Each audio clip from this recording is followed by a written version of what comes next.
По скоро 2 години судски рочишта, на крајот од постапката, делот за кој ме товари обвинителството исчезнува и Рускоска кажува: немаме докази. Милијана Киевски го даде својот завршен збор за собраниските настани.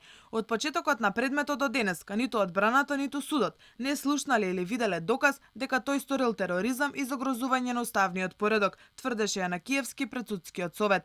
Обвинителството правело манипулации дека тој ги координирал комитетите за масовност на протестите. Не сум јас тој што треба да седи тука пред вас на ова обвинителна клупа. Како организатор сум јас на настаните од 27. Ако сум му кажал на некој почитувани членови на судечкиот совет, ако јас не кажувам да се отворат вратите, ако јас кажувам да се оди во пресалата или да се стои пред некого, ако Крсто Муков стои да ги отвори вратите. Само фикции на обвинителството дека јас сум организатор, зашто е најлесно да се каже за обвинителството. Па кој друг ако не Миле? Миле е за секрив.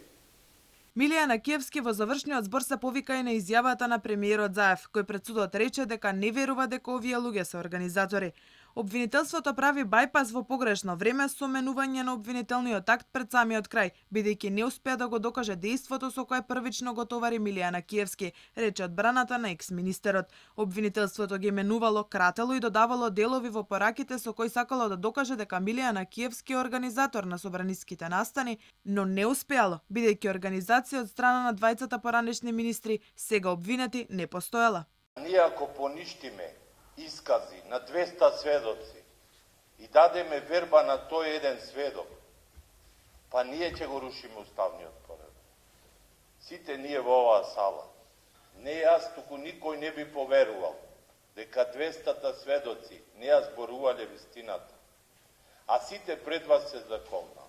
Предходно, завршните зборови ги дадоа адвокатите и екс-спикерот Велјановски и поранешниот министер за образование Ристовски, кој побара ослободителна пресуда од судот за сите обвинети.